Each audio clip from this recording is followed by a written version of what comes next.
الحمد لله رب العالمين والصلاة والسلام على سيد الأنبياء والمرسلين وعلى آله وأصحابه أجمعين.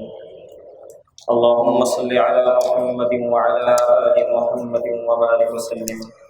رب اشرح لي صدري ويسر لي أمري واحلل عقدة من لساني يفقهوا قولي. 11ویں پارے کی تلاوت کا آغاز ہوا اور آج اس پارے میں ابتدا میں مدینے کے اندر جو اعرابی تھے، جو بدو تھے، ان کے حوالے سے بات کی گئی، اور پھر یہ بات ہوئی کہ ایک مسجد زرار بنائی منافقین نے، وہ مسجد کہ جس کی بنیاد تقوی پہ نہیں تھی بلکہ جس کی بنیاد فتنے پہ تھی، تو اس مسجد کو پھر ڈھانے کا حکم دیا گیا. اور پھر اس کے بعد ایک آیت آئی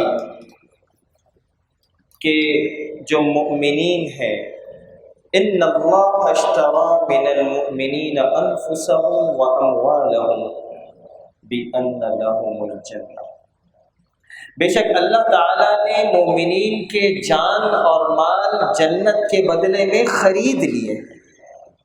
آپ اس کی خوبصورتی تو دیکھیے. اللہ کہتے ہیں کہ میں نے مومنین کے مالوں کو اور ان کے جانوں کو جنت کے بدلے میں خرید لیا. اب کرتے کیا ہیں؟ یہ وہ لوگ ہیں جو اللہ کی راہ کے اندر لڑتے ہیں، مارتے بھی ہیں اور مرتے بھی ہیں، قتل بھی کرتے ہیں اور قتل بھی ہو جاتے ہیں جب اس راہ کے اندر نکلتے ہیں. اور یہ وہ لوگ ہیں جن کے بارے میں اللہ رب العالمین یہ بیان کرتا ہے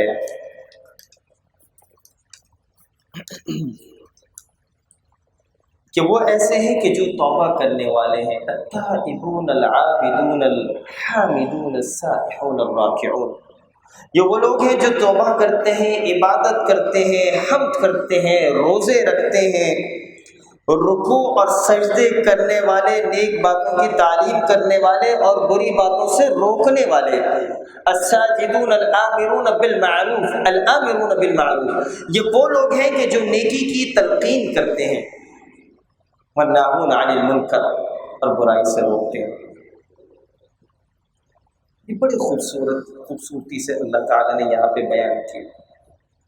اور پھر اس کے بعد سورۃ التوبہ کی آخری آیت آئی. یہ جو سورۃ التوبہ کی آخری آیت ہے، دیکھیں یہ قرآن کا معجزہ ہے کہ یہ قرآن، اس کے حوالے سے اس سے پہلے جتنی بھی کتابیں آئی ہیں ان میں تحریف ہوئی، اس میں تبدیلی ہوئی، لیکن یہ واحد کتاب ہے جس میں کوئی تحریف اور تبدیلی نہیں ہوئی. کیونکہ خود اللہ نے قرآن کے اندر یہ وعدہ کیا، یہ اعلان کیا کہ اِنَّا نَحْنُ نَزَّلْنَا الذِّكْرَ وَإِنَّا لَهُ لَحَافِظُونَ. ہم اس کلام کو، اس کتاب کو ہم نازل کر رہے ہیں، ہم نے اس کو نازل کیا ہے. وَإِنَّا لَهُ لَحَافِظُونَ، اور اس کی حفاظت کی ذمہ داری بھی ہماری ہے. اب ہوا کیا کہ جب اللہ کے نبی صلی اللہ علیہ وسلم کے زمانے میں جب مسلمان تھے، صحابہ تھے، جب کوئی وحی آتی تھی تو وہ صحابہ اپنے پاس لکھ لیا کرتے تھے. بعض صحابہ ان ساری وحی کو، قرآن کے جتنے بھی وحی آتی رہی، اس کو اپنے پاس لکھتے رہے.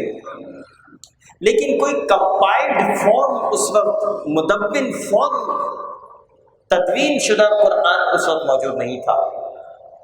لیکن قرآن کے اوپر یقین موجود تھا، ایمان موجود تھا. آج کروڑوں کی تعداد کے اندر قرآن دنیا میں موجود ہے. ہر گھر میں 2 4 قرآن ہوتے ہیں، لیکن یقین جانیے لگتا ایسا ہے کہ وہ اقبال نے شعر جو کہا تھا کہ وہ معزز تھے زمانے میں مسلمان ہو کر، ہم خار ہوئے تارک قرآن ہو کر. اس وقت قرآن تدوین شدہ شکل میں موجود نہیں تھا. ہوا یہ کہ حضرت ابو بکر رضی اللہ تعالیٰ عنہ نے چند صحابہ کی جماعت بھیجی. وہ حفاظ تھے، وہ قراء تھے. اور پھر ہوا یہ کہ اس میں اکثر حفاظ جو ہے وہ شہید ہو گئے. اب عمر فاروق رضی اللہ تعالیٰ عنہ نے یہ رائے دی کہ اس قرآن کو خاص طور پر تدوین شدہ شکل آپ کے پاس موجود ہو، خلیفہ کے پاس موجود ہو. اب اس کے اوپر بڑی رائے ہوئی اور اس کے اوپر بڑی کمیٹی بنائی گئی، اور میں ان چیزوں میں نہیں جاتا، لیکن ساری کمیٹیاں بن گئی، سب کچھ بن گیا۔ اب وہ کمیٹی جس کے اندر بڑے بڑے حفاظ قراء موجود تھے، جن کے پاس اپنے اپنے صحیفے موجود تھے، ان کے پاس اپنے اپنے صحیفے موجود تھے، اور اس کے اندر یہ تھا کہ ہر صحیفے کے اوپر وہ جو 7 اور 14 کی وہ جو 7 افراد کی کمیٹی تھی، حضرت زید بن ثابت رضی اللہ تعالیٰ عنہ کی سربراہی میں، وہ جو کمیٹی تھی وہ سارے کے سارے حفاظ تھے، ان کے پاس اپنے اپنے کلام صحیفے موجود بھی تھے، لیکن اس کے اندر یہ بات رکھی گئی کہ ایک ایک آیت جو ہے وہ یاد بھی ہو، جو کمیٹی ہے ان کے پاس جو صحیفے ہیں ان کے اندر موجود بھی ہو، اور ان صحیفے کے اندر جب لکھا تھا تو اس کے اوپر شہادتیں بھی موجود ہوں باہر سے، تو ایک شہادتوں کا ایک بڑا زبردست سند اس وقت بنائی۔ اب پورا قرآن تدوین ہو گیا، اب 2 آیتیں رہ گئی، یاد سب کو ہیں، وہ سب کو وہ قرآن کی 2 آیتیں یاد تھی، لیکن مسئلہ یہ تھا کہ لکھی ہوئی شکل کے اندر بھی موجود تھی، لیکن باہر سے اس کمیٹی کے باہر سے کوئی ایسا آدمی ہو، جو انہوں نے ایک پورا کرائٹیریا بنایا تھا، کوئی کمیٹی سے باہر کا کوئی آدمی اس کو صحیفے میں لے کر آئے گا تو اس کی سند 2 آدمی اس کی شہادت دیں گے۔ اب ہوا یہ کہ یہ قرآن کی آیت آئی، اب اس قرآن کی آیت کے لیے حفظ تو تھی، لیکن جب صحیفے کے اندر جو لکھی ہوئی موجود تھی مختلف جگہوں کے اوپر، وہ 2 لوگوں کی شہادت نہیں مل رہی تھی۔ ہوا یہ کیا حضرت عمر فاروق مسجد نبوی میں اعلان ہو رہا ہے کہ کون ہے، کسی کو اگر پتہ ہے تو آئے، کسی کو اگر پتہ ہے تو آئے۔ ایک صحابی ایک دن کھڑے ہوئے اور انہوں نے کہا کہ ہاں میں، میرے سامنے یہ قرآن کی آیتیں تھیں، یہ قرآن کی یہ جو لقد جاءکم رسول من انفسکم عزیز علیہ ما عنتم حریص علیکم بالمؤمنین رؤوف رحیم، تمہارے درمیان تمہیں میں سے اللہ نے اپنا رسول کو بھیج دیا ہے جو تمہارے بڑے زبردست خیر خواہ ہیں، تمہاری بھلائی جو ہوتی ہے وہ اس کو پسند کرتے ہیں، تمہارے اوپر کوئی مصیبت اور مشکل آتی ہے تو وہ غم میں ہوتے ہیں، تمہارے بڑے زبردست خیر خواہ ہیں، مومنین کے اوپر رؤوف اور رحیم ہیں۔ اور پھر اگلی آیت کے فَإِن تَوَلَّوْا فَقُلْ حَسْبِيَ اللَّهُ لَا إِلَٰهَ إِلَّا هُوَ عَلَيْهِ تَوَكَّلْتُ وَهُوَ رَبُّ الْعَرْشِ الْعَظِيمِ۔ اب صحابی ایک ہیں، جب وہ صحابی کھڑے ہوئے کہ ہاں میں گواہی دیتا ہوں کہ یہ جو دونوں آیتیں ہیں یہ میرے سامنے آئے، تو اس وقت جو اتنے عرصے سے یہ کمپائلیشن کا جو آخری جو مسئلہ تھا جو حل نہیں ہو رہا تھا وہ ہو گیا۔ گواہیاں 2 دینی تھی لیکن صحابی ایک کھڑے ہوئے، گواہیاں 2 چاہیے تھی، صحابی ایک کھڑے ہوئے تھے لیکن مسئلہ حل ہو گیا۔ ہوا یہ کہ وہ جو صحابی تھے اللہ کے نبی صلی اللہ علیہ وآلہ وسلم نے کیا کہا تھا۔ ایک دفعہ اللہ کے نبی صلی اللہ علیہ وسلم نے ایک خریدنے والے سے جانور خریدا، اب جب وہ مدینے کے اندر اسے پیسے دینے کے لیے آ رہے تھے تو اس آدمی نے وہ جانور وہ کسی اور کو بیچ دیا۔ اللہ کے نبی صلی اللہ علیہ وسلم نے کہا ارے میاں یہ تو میں نے تم سے خریدا ہے، ہماری بات چیت ہو چکی ہے، تم نے میری بات چیت ہونے کے بعد تم نے کیسے اس جانور کو بیچ دیا؟ تو اس نے کہا نہیں، تمہارے پاس کوئی ثبوت ہے تو لے کر آؤ، آپ کے پاس کوئی ثبوت ہے تو بتائیے کہ میں نے آپ کو بیچا ہے۔ اس وقت ایک صحابی کھڑے ہوئے تھے اور اس چیز کو سن رہے تھے، تو اس صحابی نے یہ کہا کہ ہاں میرے سامنے تم نے اپنے جانور کو ان کو بیچا تھا، غالباً اونٹ یا گھوڑا۔ اب اللہ کے نبی صلی اللہ علیہ وسلم نے ان کی شہادت سنی، اور وہ جو آدمی تھا جو وہ مال بیچ رہا تھا، اب اس کی جو یہ بات کی پوری ہو گئی تھی کہ اگر تمہارا کوئی گواہ ہے تو لاؤ، تو گواہ تو وہاں پہ موجود تھا۔ گواہ نے کہا کہ ہاں تم نے میرے سامنے یہ بیچا ہے اور تم نے بات کی ہے۔ اب ہوا یہ کہ جب اس نے جانور اللہ کے نبی کو دے دیا تو اللہ کے نبی صلی اللہ علیہ وسلم نے ان صحابی سے پوچھا کہ یہ بتاؤ کہ جب میں نے اس سے یہ بات چیت کی تھی تم تو وہاں پہ موجود تھے ہی نہیں، تو تم نے گواہی کیسے دے دی؟ تو ان صحابی نے کہا کہ یا رسول اللہ، آپ کی باتوں کے اوپر ہم اللہ کے اوپر ایمان لے کر آئے، ہم اس غیب کی بات کے اوپر، جنت اور دوزخ کے اوپر ایمان لے کر آئے، تو جب آپ یہ بات کہہ رہے ہیں کہ آپ نے کوئی جانور خریدا ہے تو میں اس کو کیسے رد کر سکتا ہوں؟ مجھے جس طرح جنت، دوزخ اور اللہ کے ہونے کے اوپر یقین ہے، تو مجھے اس کے اوپر بھی یقین ہے کہ آپ نے وہ خریدا تھا، اس لیے میں نے اس کی گواہی دے دی۔ تو اللہ کے نبی صلی اللہ علیہ وسلم نے کہا کہ آج کے بعد ان صحابی کی جو ایک گواہی ہے وہ ایک گواہی نہیں ہوگی، بلکہ یہ گواہی 2 گواہیوں کے برابر ہوگی۔ اب یہاں آپ دیکھیں، تدوین قرآن ہو رہی ہے، سارا قرآن مکمل ہو چکا ہے، ان 2 آیات کی شہادت گواہی نہیں مل رہی کہ کوئی 2 لوگ ہوں جو گواہ ہوں اس کے صحیفے کے اندر لکھے ہوئے ہونے کے۔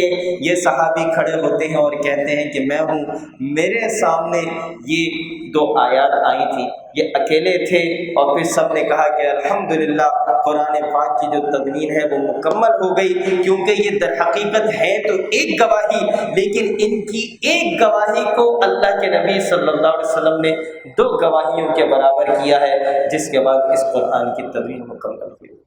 ابو بکر رضی اللہ تعالیٰ عنہ کے سوال ہے۔ اس کے بعد آگے چل کر سورہ یونس کی تلاوت ہوئی۔ سورہ یونس کی تلاوت میں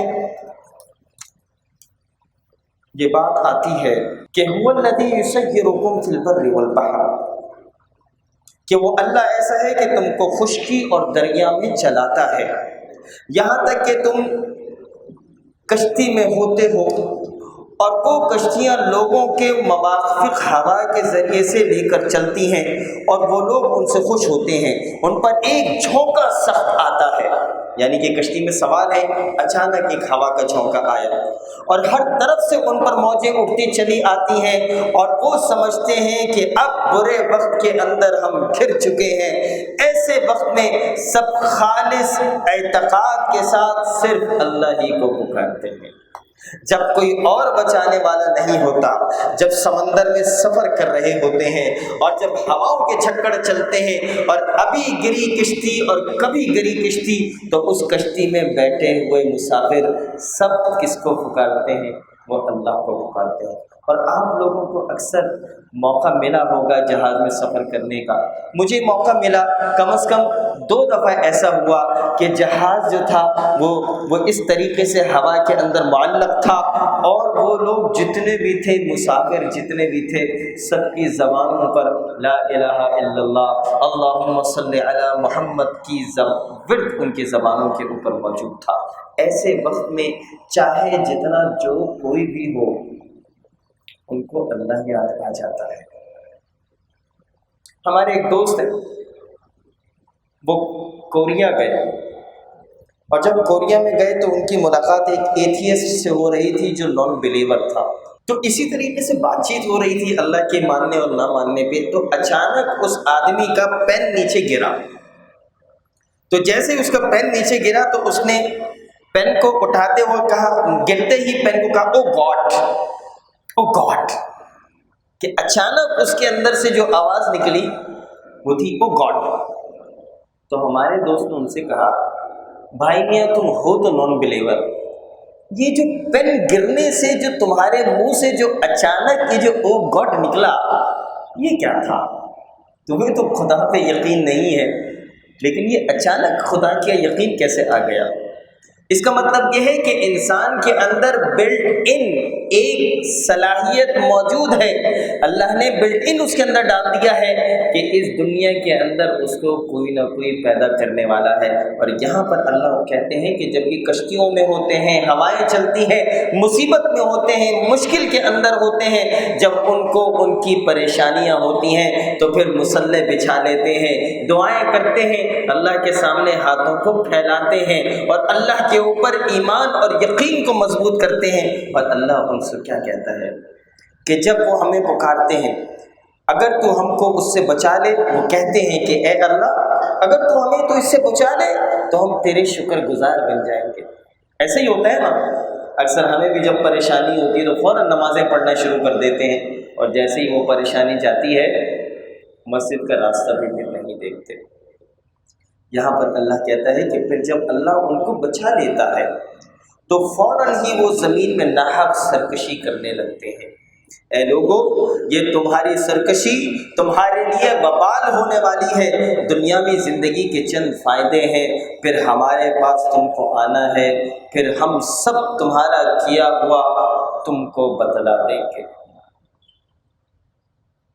اس کے بعد آگے چل کر تلاوت ہوئی حضرت موسیٰ علیہ السلام کے حوالے سے کہ یہ موسیٰ علیہ السلام کو اللہ رب العالمین نے بھیجا۔ ہاں، اس سے پہلے یہ آیت آئی کہ اے لوگو قد جاءتکم موعظۃ من ربکم، کہ تمہارے پاس تمہارے رب کی طرف سے نصیحتیں آ چکی ہیں۔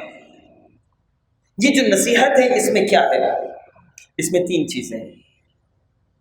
یہ جو قرآن ہے، جو اللہ نے کہا کہ آنکھیں کھول دینے والی ہدایت جو ہے وہ آ چکی ہے، اس میں 3 چیزیں ہیں۔ اللہ نے کہا وہ شفاء لما فی الصدور، یہ جو نصیحت کی کتاب ہے، پہلی چیز کیا ہے کہ یہ تمہارے دلوں کی شفا ہے، وہدیٰ، اور یہ ہدایت ہے۔ تم جب راستوں سے بھٹک جاتے ہو تو اس صحیح راستے پر آنے کے لیے یہ کتاب تمہیں ہدایت اور رہنمائی دیتی ہے۔ اور تیسری چیز، یہ کتاب رحمت ہے، اللہ کی طرف سے تمہارے اوپر ایک بے پایا رحمت ہے، جس کو تم سمجھ بھی نہیں سکتے کہ یہ کتنی بڑی نعمت اللہ تعالیٰ نے تمہیں دی ہے۔ یہ قرآن کا اعجاز ہے۔ اور پھر اس کے بعد آگے چل کر حضرت موسیٰ اور فرعون کا معاملہ ہوا کہ حضرت موسیٰ علیہ السلام اور فرعون جو تھا، حضرت موسیٰ فرعون کے پاس جاتے تھے، اسے دعوت دیتے تھے۔ اب یہ جو فرعون تھا یہ اپنی سرکشی میں بڑھتا چلا گیا۔ اب ہوا یہ کہ حضرت بنی اسرائیل کی جو قوم تھی وہ حضرت موسیٰ سے کہتی تھی کہ آپ کے آنے سے پہلے بھی ہم پریشانی میں تھے، اور آپ آئے ہیں تو اب بھی ہم پریشانی میں ہیں، تو کوئی تو فرق ہوا نہیں، کیا فائدہ ہوا آپ کے اوپر ایمان لے کر آنے کا؟ حضرت موسیٰ ان کو صبر کی تلقین کیا کرتے تھے۔ بہرحال اللہ کی طرف سے ہجرت کا اعلان ہوا، اور کیا ہوا کہ پوری بنی اسرائیل کی قوم کو حضرت موسیٰ علیہ السلام لے کر جا رہے ہیں۔ اب وہ جب قوم جا رہی ہے، اب ایسی جگہ پہ پہنچتے ہیں کہ سامنے دریا ہے، اور پیچھے مڑ کر دیکھتے ہیں تو فرعون کا بہت بڑا لشکر ہے، بہت بڑا لشکر ہے۔ اور اس موقع پر بنی اسرائیل والے حضرت موسیٰ علیہ السلام کا شدید مذاق اڑاتے ہیں خوف کے عالم میں کہ تم نے تو ہمیں برباد کر دیا، سامنے دریا اور پیچھے فرعون کا لشکر، آج ہم ختم ہو جائیں گے۔ لیکن ایسے موقع پر اللہ کے نبی نے کہا کہ میرا اللہ مجھے سیدھا راستہ دکھائے گا، وہ مجھے راستے نکالے گا۔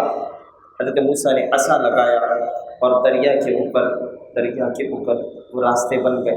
قوم بنی اسرائیل اس دریا سے نکل گئی، اور پیچھے فرعون اس دریا کے اوپر جب آیا، اور وہ سمجھ یہ رہا تھا کہ میں اپنے راستے کے اوپر جا رہا ہوں، اللہ تعالیٰ نے اس سمندر کو، اس دریا کو، اس پانی کو حکم دیا کہ وہ دوبارہ مل جائے۔ اور پھر کیا ہوا، وہ فرعون اپنے لشکر سمیت پانی کے اندر غرق ہو گیا۔ لیکن جب وہ غرق ہو رہا تھا، اب وہ یہاں پر یہ بات کہہ رہا ہے، وہ کہتا یہ ہے کہ میں آج جس وقت اس کی جان نکل رہی ہے، اور جب وہ یہ دیکھ رہا ہے کہ اب میں مرنے کے قریب ہوں، تو اس کے منہ سے جو الفاظ نکلتے ہیں وہ کیا ہے؟ وہ کہتا کیا ہے کہ قال آمنت انہ لا الہ الا الذی آمنت به بنو اسرائیل وانا من المسلمین۔ جب وہ ڈوبنے لگا تو کہنے لگا کہ میں ایمان لے کر آتا ہوں جس پر بنی اسرائیل ایمان لائے ہیں۔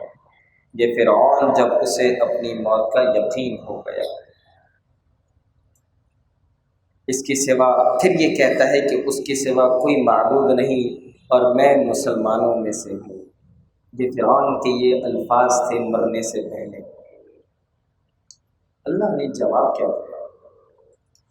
اب ایمان لاتا ہے اور پہلے سرکشی کرتا رہا، اور مفسدوں میں تو داخل رہا.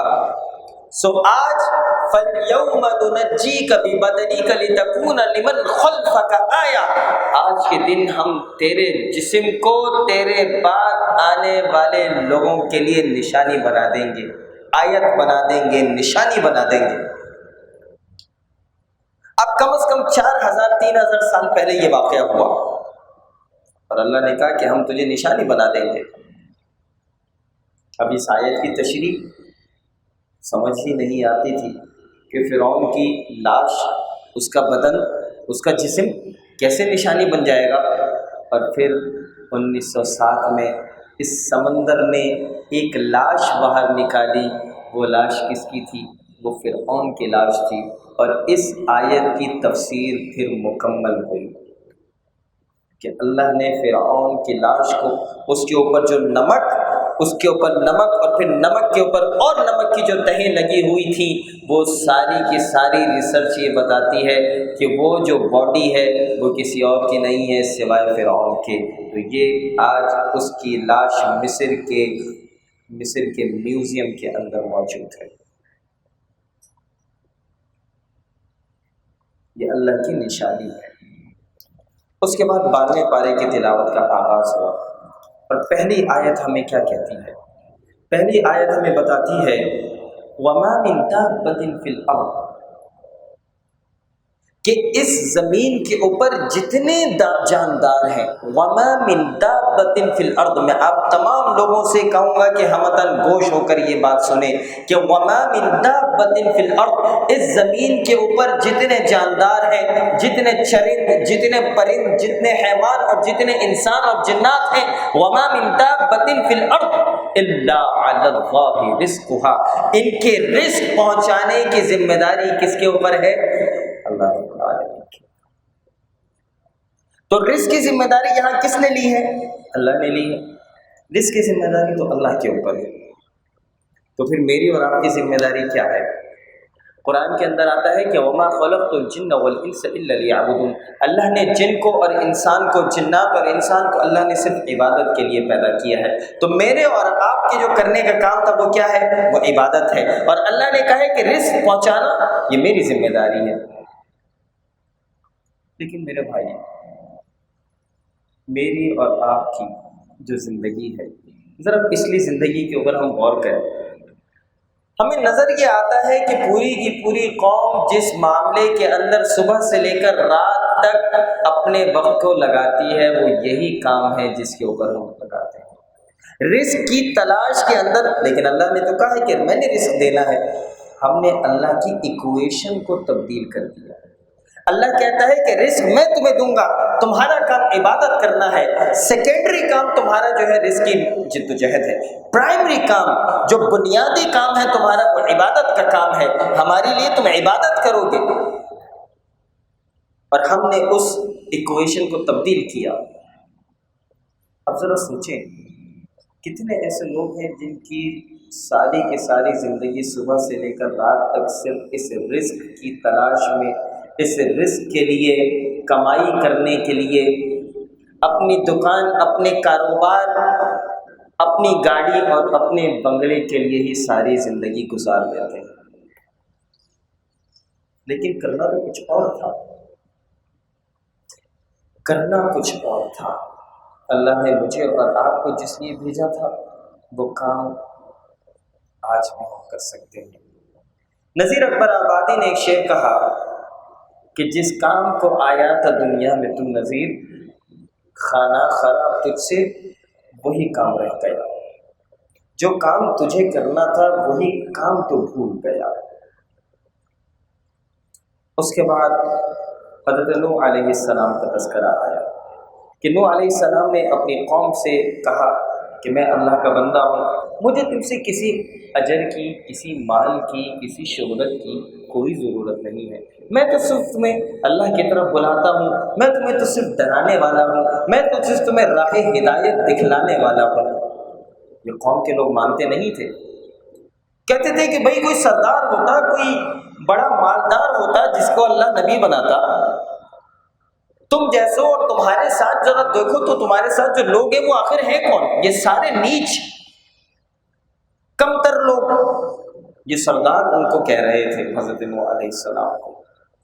اللہ کے حکم سے حضرت نوح علیہ السلام نے کشتی بنائی، اور کشتی بھی ایسی بنائی کہ صحرا کے اندر آپ دیکھیں کشتی کوئی بنانا شروع کر دے، لوگ مذاق اڑاتے تھے، مذاق اڑاتے تھے حضرت نوح علیہ السلام کا۔ اب پھر کیا ہوا؟ اللہ کا عذاب قوم نوح کے اوپر آیا۔ جب اللہ کا قوم نوح کے اوپر عذاب آیا تو حضرت نوح علیہ السلام نے صرف چند لوگ جو ان کے ساتھی تھے وہ ان کے ساتھ 950 سال کی دعوت تبلیغ کے بعد، نبوت کے والے کام کے بعد صرف چند لوگ تھے جو ان کے ساتھ کشتی کے اندر سوار ہوئے۔ اس کے بعد کیا ہوا؟ اس کے بعد حضرت نوح علیہ السلام نے اپنے بیٹے سے کہا کہ اے بیٹا، تم بھی اس کشتی کے اندر سوار ہو جاؤ، تم بھی آ جاؤ، تم بھی اس طرف آ جاؤ۔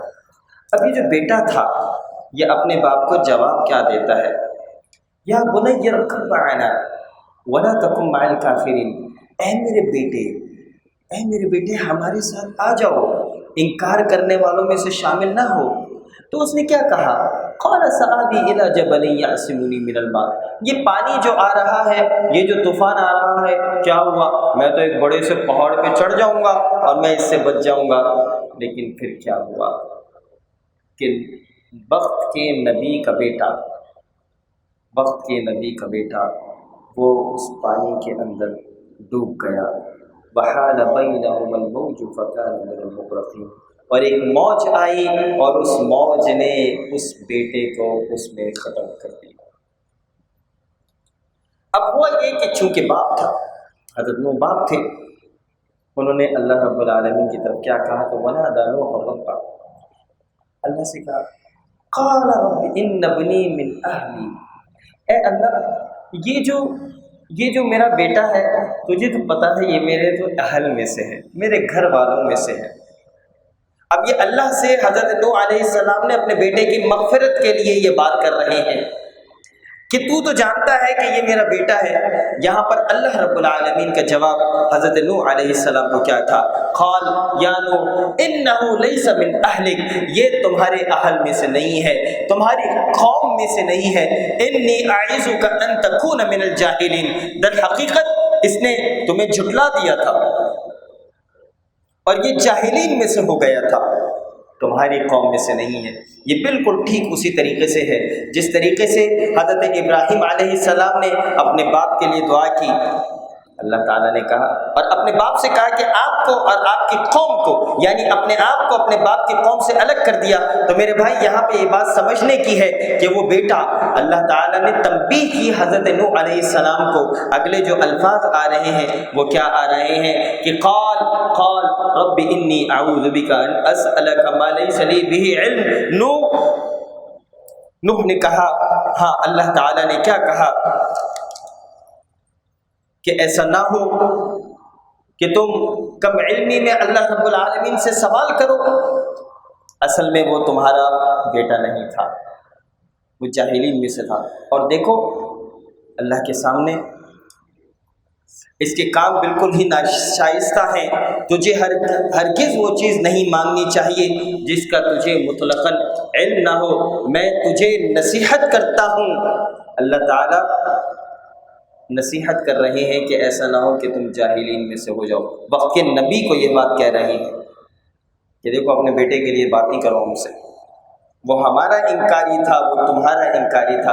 اور پھر یہاں پر حضرت نوح علیہ السلام نے اللہ سے کہا قال یا نوح قال رب انی اعوذ بک ان اسألک ما لیس لی بہ علم والا تغفر لی وترحمنی اکن من الخاسرین۔